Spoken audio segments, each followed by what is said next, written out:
Bonsoir, je suis ravi de vous retrouver pour un nouvel entretien de l'émission Le Micro du Soir. Aujourd'hui, je reçois Alexandru Lupușor, philosophe, lecteur à la faculté d'Histoire et de Philosophie de l'Université d'État de Moldavie à Chișinău et chercheur au Centre d'éthique et de philosophie appliquée de cette même université. Il enseigne également au sein du département des sciences sociales et humaines de l'Université technique de Moldavie.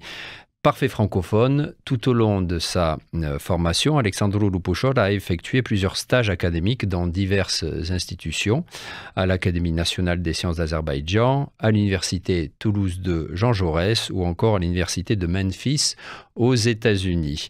Alexandru Lupușor, bonsoir. Bonsoir et merci pour l'invitation. Et nous sommes ravis de vous avoir. C'est la première fois que vous êtes avec nous au micro du soir, donc j'en suis ravi. Alors, dans les informations que vous m'avez envoyées pour préparer cet entretien, je vois que vos domaines d'intérêt portent sur la métaphysique, l'herméneutique, la phénoménologie, la philosophie de la culture et de l'histoire, l'éthique et la philosophie du droit.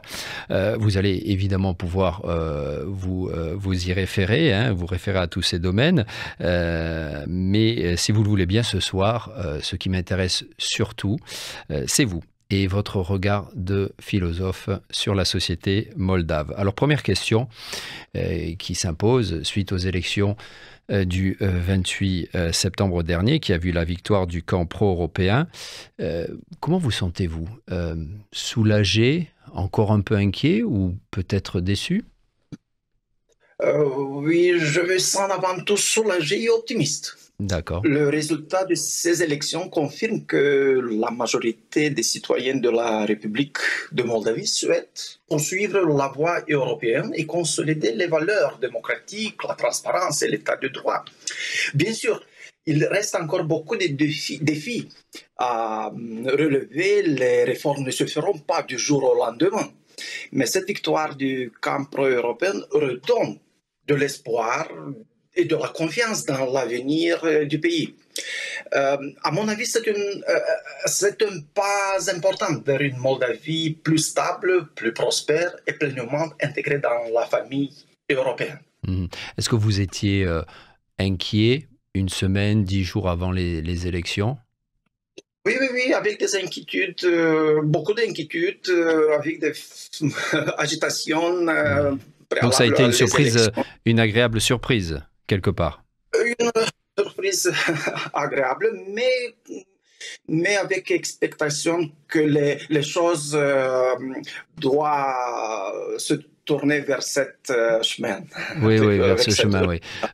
Surtout que lors de son premier mandat, le PAS, le parti pro-européen de la présidente Maia Sandu, qui a gagné donc ces législatives avec une majorité au Parlement, semble-t-il, lors du premier mandat, n'a peut-être pas fait toutes les réformes nécessaires au pays. On attend beaucoup de ce parti et donc quelque part il n'a pas droit à l'erreur cette fois-ci. Oui, il y a le parti de Maia Sandu PAS a gagné 4 années avant les élections avec beaucoup de désespérance. Pour les citoyens. Et bien sûr, le contexte régional, c'était les années après la pandémie, après la guerre, l'agression russe sur l'Ukraine, et les tensions dans la région. Je pense que ça a beaucoup influencé la dynamique des réformes. Mais je crois que c'est une situation difficile. Le PAS a fait des réformes considérables pour marcher vers l'intégration européenne. Voilà, oui. C'est le but. C'est le but pour le passe et pour le camp pro-européen de Moldavie. Et notamment, il faut falloir se concentrer maintenant, au-delà de l'effort géopolitique, sur les réformes aussi en termes d'économie, au niveau social, etc. J'ai l'impression que c'est ça hein, un petit peu l'élément, le paramètre crucial pour ce prochain mandat. Oui, oui, bien sûr, parce que l'intégration dans l'Union européenne, ce n'est pas seulement une politique étrangère, c'est surtout les réformes dans l'intérieur du pays, bien sûr. Tout à fait, tout à fait. Alors, aujourd'hui, comment vous décririez l'ambiance à Chisinau? J'ai des collègues journalistes qui ont couvert ces élections et ils m'ont dit que le calme prédominait et qu'ils avaient même ressenti une certaine apathie, rien d'exceptionnel. Comment vous avez senti la ville pendant ces moments importants? Effectivement, l'ambiance à Chisinau ce jour, après les élections, est plutôt calme, parfois même marquée par une certaine fatigue politique. Beaucoup de citoyens ont vécu cette campagne avec intensité et après le scrutin, tout le monde, y compris les citoyens, les acteurs politiques, les électeurs et les élus, ressentent, je pense, un besoin de pause, de reprendre son souffle. Cela peut donner une impression d'apathie, mais je dirais qu'il s'agit plutôt d'un calme réfléchi. Les gens attendent maintenant de voir des résultats concrets, des changements tangibles, palpables dans leur vie quotidienne. En même temps, il y a aussi une note d'espoir discrète, celle d'un pays qui a fait un choix clair pour l'Europe et qui souhaite avancer, même si le chemin reste épineux et exigeant. Et on peut saluer cette victoire d'autant plus, et ça vous l'aurez certainement vécu, j'irais presque jusqu'à dire dans votre chair, malgré les pressions russes, notamment sur les réseaux sociaux et autres, au quotidien, vous avez senti cette pression dont Maya Sandu parle souvent. Bien, peut-être indirect, parce que sur les réseaux, il y a une bulle informationnelle dans mon entourage informationnel. Ce n'est pas assez visible, mais les investigations journalistiques ont démontré, oui. Démontrer les influences, des grandes influences russes sur les réseaux informationnels et les réseaux, même réseaux sur les autres, comment dire, même dans les directs, non seulement sur les réseaux. Oui. Une sorte de une présence aussi. Manipulation. Ouais. Oui. Une présence dans la vie réelle, oui. Oui. Alors, on va sortir un petit peu de ce qui s'est passé politiquement. Parlons un petit peu dans ce que je disais en introduction. J'ai envie d'avoir votre opinion, votre ressenti sur votre pays. On va généraliser, si vous le voulez bien. J'aimerais savoir qui est, selon vous, le Moldave. Comment pourriez-vous le décrire ou la décrire en termes de caractère? C'est toujours délicat de définir le Moldave, une nationalité, sans tomber dans les stéréotypes. Quand on parle le Moldave, le stéréotype le plus présent est celui qui nous dit que l'identité moldave est marquée par une tension féconde entre l'Orient et l'Occident. Le Moldave, je pense, est quelqu'un de profondément attaché à ses racines, à la terre, à la famille, mais en même temps ouvert au monde, curieux et avide de dignité et liberté. Notre histoire a façonné un peuple patient, résilient, capable d'endurer les épreuves sans perdre le sens de l'humour ni l'espoir. Je dirais qu'il y a chez les Moldaves une sagesse tranquille, parfois une mélancolie douce, mais aussi une aspiration sincère à la modernité, à la justice et à la reconnaissance. Aujourd'hui, je crois que le Moldave se redéfinit. Il apprend à se percevoir non plus seulement comme un être entre deux mondes, l'Orient et l'Occident, mais comme une citoyenne européenne à part entière, fidèle à son héritage, tout en regardant vers l'avenir. Mhm. Ben, vous décrivez très bien ce qui, de façon générale, ce qui est qui est le Moldave. Et en termes de, on va parler un petit peu de philosophie de vie à la Moldave, quelle serait-elle? Ressentez-vous parfois, quand vous dites que le Moldave est attaché à sa terre, je suppose à certaines traditions, est-ce que vous diriez que quelque part, il y aurait parfois une réticence au fait de vivre à l'occidental? Euh, oui, ça, malgré la position géographique, bien sûr, mais je dirais que la philosophie de vie à la Moldave repose surtout sur trois piliers: la patience, la solidarité et l'espérance.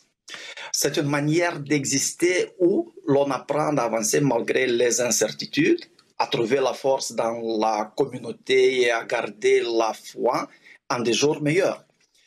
Le Moldave sait que la vie n'est pas toujours simple, mais il choisit de persévérer avec calme, souvent avec un sourire discret et une hospitalité sincère.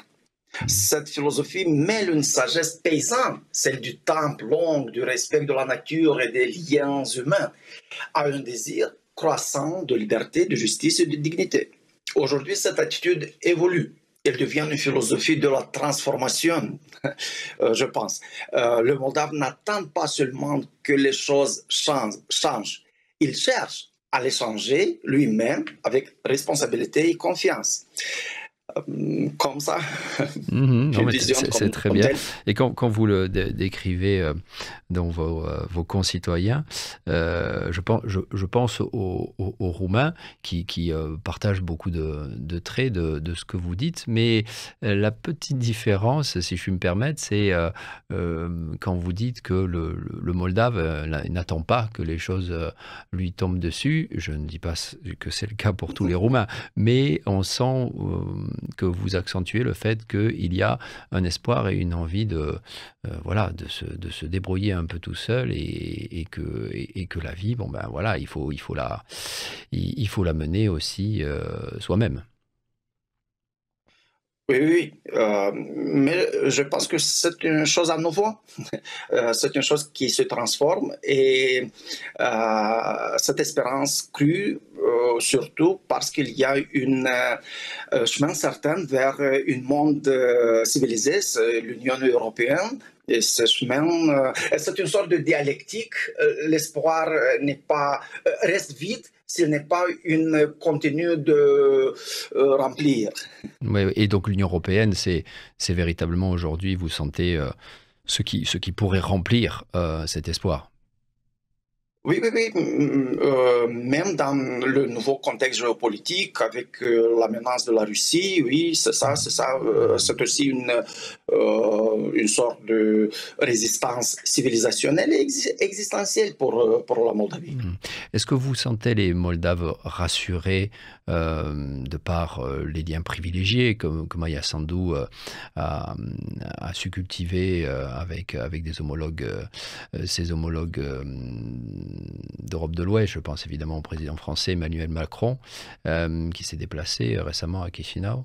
Est-ce que vous sentez que malgré la menace russe, il y a une confiance et que la confiance dépasse la crainte? Euh, oui, je pense que ça se passe parce que il y a une classe politique qui est consciente de cette menace et qui travaille dans une direction de dépasser se craindre les menaces russes. Oui, oui, c'est ça. Mhm. Et bien sûr, une classe politique dirigée par Maya Sandu qui est une présidente qui souffle une telle confiance. Mhm, mhm. Alors, il y a Chisinau, la capitale, mais la Moldavie, c'est aussi les autres villes, plus petites, et les campagnes. Il y a aussi des territoires, disons, un peu différents, hein. Je me réfère évidemment à la Transnistrie, à la Gagaouzie. Alors, vous avez quelque part répondu à cette question. Qu'est-ce qui fait l'unité de ces éléments divers? Mais quelles sont les différences principales de, voilà, de tous ces éléments au-delà du contraste rural-urbain entre Chisinau, les autres villes, la Transnistrie, la Gagaouzie? On est face à on est devant un territoire quand même très, très pluriel. Oui, oui, et tout d'abord, on peut reconnaître que la Moldavie est un pays à la fois petit par la taille, mais vaste par la diversité. Mhm. Entre Chisinau, les villes régionales et les campagnes, entre la Transnistrie et la Gagaouzie, et le reste du territoire, on trouve des réalités culturelles, linguistiques et historiques différentes. Parce qu'en Transnistrie, Pourtant, excusez-moi, je vous coupe, parce oui, qu'en oui, Transnistrie, on peut dire qu'on parle majoritairement russe, et en Gagaouzie, ce sont des Turcs, hein, on parle surtout turc, des catholiques turcs, je oui, crois.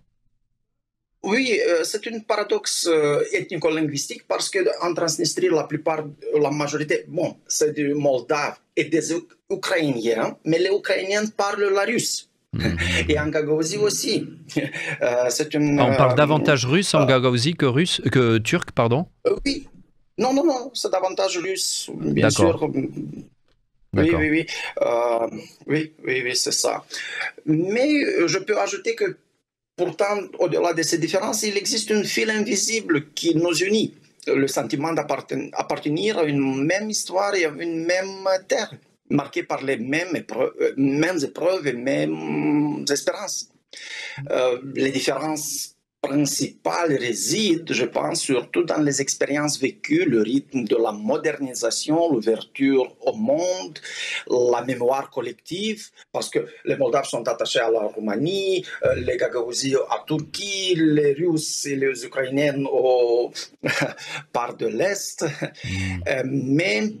Mais ces différences ne doivent pas être vues comme des fractures, Mhm. plutôt, j'espère, comme des nuances dans un même paysage humain. Je crois que notre véritable force réside justement dans cette pluralité assumée, dans la capacité de construire une identité civique commune fondée sur le respect, la liberté et la responsabilité partagée. Mhm. Et la problématique quand même par rapport à ça reste, semble-t-il, la Transnistrie. Je pense que je crois savoir que Maya Sandu a dit que si l'intégration dans l'Union européenne devait se faire sans la Transnistrie, elle se fera sans la Transnistrie. Bien, il y a des hypothèses politiques et géopolitiques concernant la situation avec la Transnistrie. On parle beaucoup des experts parlent de modèle chypriote, Mhm. mais je ne suis très compétente ici Oui, oui. pour avancer des hypothèses sur la Transnistrie, mais je pense il y a des solutions et pour ça, même je pense que les événements se déroulent dans une, comment dire, avec une Dans un certain compromis. euh, compromis et les événements on peut beaucoup changer en temps. Mhm. Ça dépend de la guerre entre Russie et Ukrainienne, ça dépend de la position de l'Ukrainien, ça dépend beaucoup d'un contexte plus large régional. Mhm. Euh, Ce qui me fait penser d'ailleurs, en parlant de l'Ukraine, hein, que notamment au début de la guerre, hein, la Moldavie a été le pays qui a accueilli le plus de réfugiés ukrainiens, hein, par rapport à sa taille, hein, de tous les pays. Et est-ce que vous êtes allé récemment à Tiraspol, la capitale de la Transnistrie? Non, je Non. n'ai pas Vous visité. n'avez pas visité. Parce que j'étais curieux, Non, j'ai connu cette ville en 2006 non, mais je crois connais que ça très n'a pas beaucoup mal changé, hein. Je crois que c'est une ville qui reste quand même voilà, assez, on va dire, opaque. Enfin, je sais pas, mais en tout cas en 2006, c'était une ville où il y avait peu de publicité ou qui était fermée au monde occidental. Est-ce que vous pensez qu'elle s'est un peu ouverte? Euh, je pense que oui, c'est plus ouverte Hmm. quelques années avant, mais il reste, comme dire les gens, un musée de l'Union soviétique en plein air, Oui, oui. comme ça. Ouais, ouais, Mm. ouais. Puis la statue de Lénine, je crois, hein, Oui, oui, oui, oui, devant le dans le Parlement, centre. oui. Alors, vous parlez, hein, je l'ai vu dans le CV que vous m'avez envoyé, vous parlez russe couramment, comme une majorité de Moldaves, hein, si je ne me trompe pas. Qu'est-ce que cette langue signifie pour vous? Vraiment, le russe n'est pas ma langue maternelle, mais c'est une langue que j'ai apprise très jeune, comme beaucoup de Moldaves de ma génération. Mhm. Elle fait partie de mon paysage culturel et intellectuel, tout d'abord. Pour moi, le russe n'est pas seulement un outil de communication, c'est aussi une porte vers une littérature immense, vers des traditions philosophiques et artistiques qui m'ont profondément marqué. Dans mon métier de professeur de philosophie, j'essaie d'enseigner à mes étudiantes que les langues ne sont pas des frontières, ni des instruments de division, mais des passerelles entre les cultures. Ainsi, le russe, pour moi, n'est ni un héritage à rejeter, ni une identité à revendiquer, mais une richesse à comprendre et à mettre au service du respect et du dialogue entre les peuples. Mhm. Mais vous le parlez au quotidien? Oui, j'ai Ça peut des ouais. étudiants qui parlent russe. Oui, oui, oui, je parle avec les étudiantes russes. Il y a beaucoup de gens, il y a beaucoup des étudiantes russes qui sont intéressées à la philosophie. Mhm. Bien sûr. Mhm. Et, Ouais. ma spécialisation première, ma thèse de licence a été dans la philosophie religieuse russe, soutenue en Roumanie. Euh, Mhm. Mais vous parlez principalement à Chisinau, dans votre vie au quotidien, vous parlez principalement, euh, alors je ne sais pas si dire roumain ou moldave. roumain, roumain, Roumain, roumain. hein. Oui, oui, Mhm. oui. Pour vous, la langue Roumain. moldave, c'est du roumain. Oui, oui, oui, c'est Est-ce le qu'il y en roumain. a C'est qui, le roumain. est-ce qu'il y en a d'ailleurs parmi vos collègues qui aiment différencier euh, le moldave et qui disent non, le moldave c'est le moldave et c'est pas comme le roumain. Non, c'est seulement une dénomination différente Hmm. de la même langue. Ce n'est pas une différence. Mais scientifiquement, linguistiquement, la même langue. Parce que la syntaxe, ce qui définit une langue, est Est la même. exactement la même. Ouais, ouais. Mhm. Exactement. Oui, oui, Euh, oui. Mais il y a des gens qui préfèrent de dire le le moldave. nommer comme Moldave. Oui, oui, oui. Pour moi, ce n'est pas principe. Ce n'est pas une différence, comment dire, insister principalement seulement de le nommer roumain, Mhm. mais de comprendre que le nom moldave, c'est aussi roumain. Ouais, ouais, ouais, ouais. Est-ce que vous ressentez, et après je vous laisse tranquille par rapport à ce genre de questions, est-ce que vous ressentez, on va dire, sur les 5 dernières années, quelque chose qui s'est apaisé vis-à-vis de cette, on pourrait, je pense que vous serez d'accord à l'appeler une schizophrénie entre le monde russe et le monde occidental latin, et que, en tout cas c'est ce que vous décrivez, il y a voilà un espèce de compromis et que l'État se consolide sereinement dans cette pluralité. J'espère à ça, j'espère à un monde qui va devenir capable de faire face à la différence, de faire Mais lieu vous à la sentez moins de coexistence. tension qu'il y a quelques années? Oui, il y a une tension dans la Moldavie, il y a une tension dans la région. On a vu dans les élections dans la Roumanie, Mhm. cette année, l'année euh, euh, proche, Oui, l'année dernière, oui. élection Oui, présidentielle oui, oui. dernière. Bien sûr, il y a une Enfin, cette tension, année, oui. Oui. je pense, dans Mhm. oui, je pense qu'il y a une tension aussi sur le plan global. Il y a des nouveaux courants idéologiques comme le souverainisme qui Mhm. s'oppose à un monde global.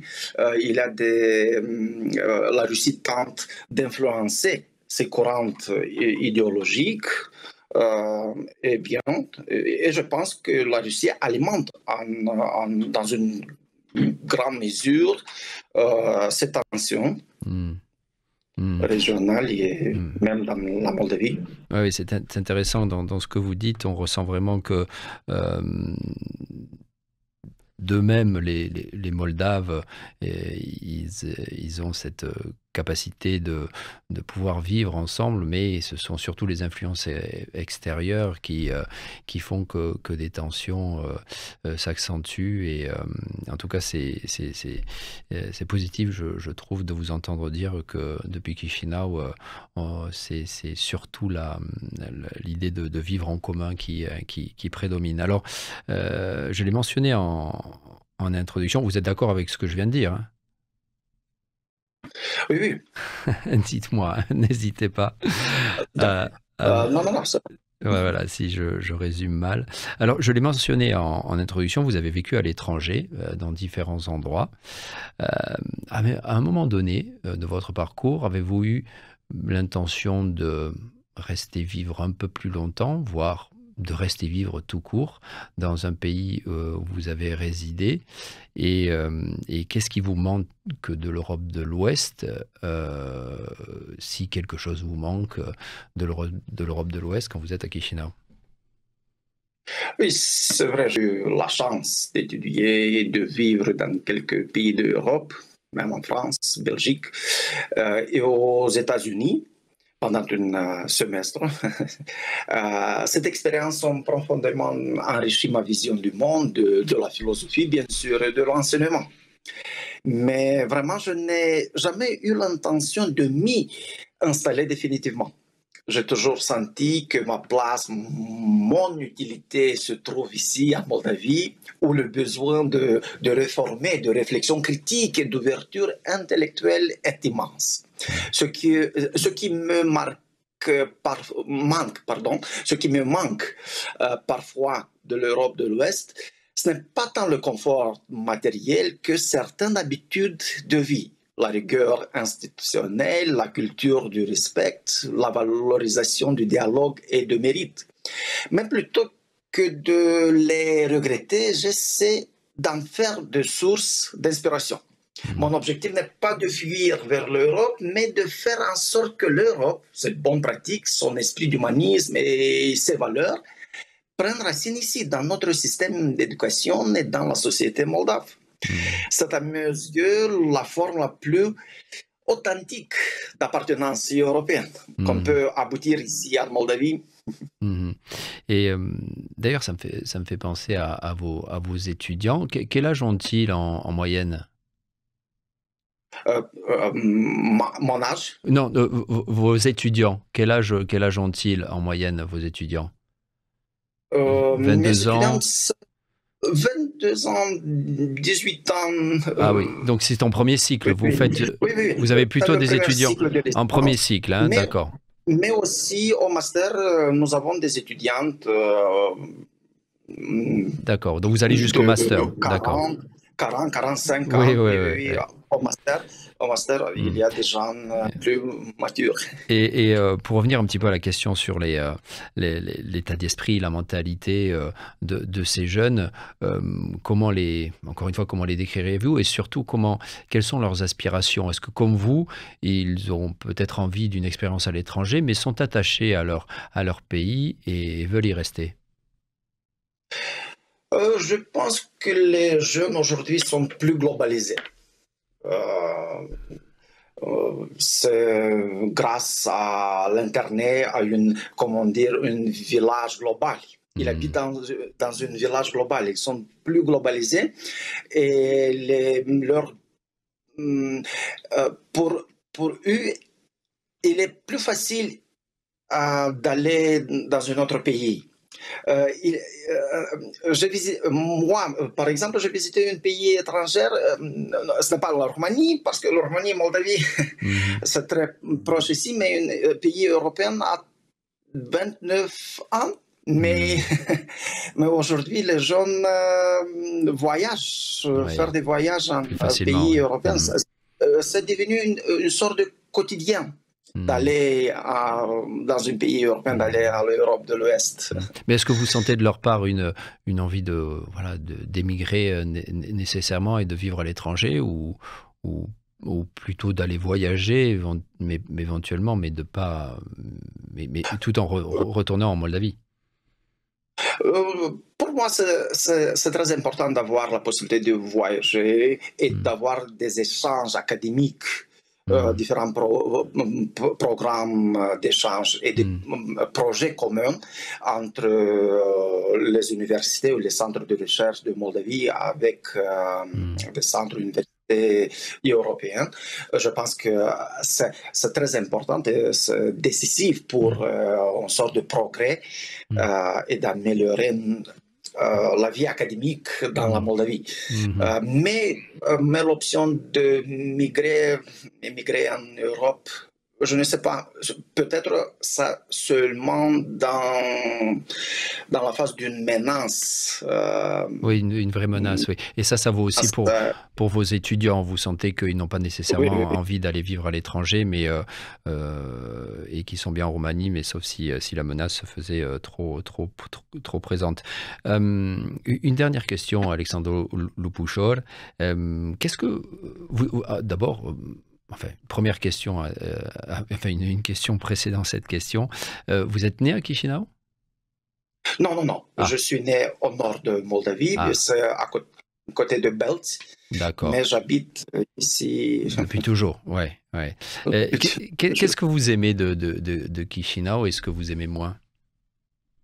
Euh, Bonne question. Ce que j'aime à Chisinau, c'est son énergie tranquille, la combinaison entre la familiarité d'une ville que je connais presque depuis toujours Mhm. et la vitalité d'une capacité et la vitalité d'une capitale en transformation. J'aime ces parcs, sa lumière douce au printemps et même la chaleur humaine qui persiste malgré les difficultés. Mhm. Ce que j'aime moins, c'est parfois le manque de vision collective, l'improvisation dans la gestion de la ville ou encore une certaine inertie dans la vie publique. Chisinau, pour moi, ce n'est pas seulement un lieu où je vis, c'est un espace, je pense, de devenir une ville qui cherche encore son rythme européen, mais qui avance pas à pas avec sincérité et courage. Et c'est justement cela qui me le rend profondément attachante. Mhm. Je pense que c'est une ville en transformation. Mhm. Et puis je crois que nous sommes au mois d'octobre et un ami moldave me disait que c'était un très beau mois de festival autour du vin après les vendanges. Oui, oui, oui, oui, Hein? oui. C'est la semaine dernière a eu lieu le festival de vin. Et bien sûr, le vin a devenu un symbole pour Mhm. la Moldavie et pour Chisinau, bien sûr. Mhm. Il y a et des autres festivals pendant l'année, Mhm. à l'été surtout. D'accord. Alexandre Lupușor, merci beaucoup. J'avais envie de vous entendre sur votre pays, sur les Moldaves. Et c'est avec beaucoup de plaisir que je vous ai entendu parler, que les auditrices et auditeurs vous auront entendu parler de cette sérénité active dont vous nous avez fait part. Merci beaucoup, Alexandre Lupușor. Et, Merci à vous. voilà. Et n'hésitez pas à nous contacter si vous passez par Bucarest. Oui, bien sûr. Merci à vous et à bientôt. À bientôt, merci Alexandru Lupușor. Chères auditrices, chers auditeurs, également à Chisinau, nous vous saluons parce que cette émission passe également à Chisinau. Donc à bientôt, Weekend Placut. Au revoir.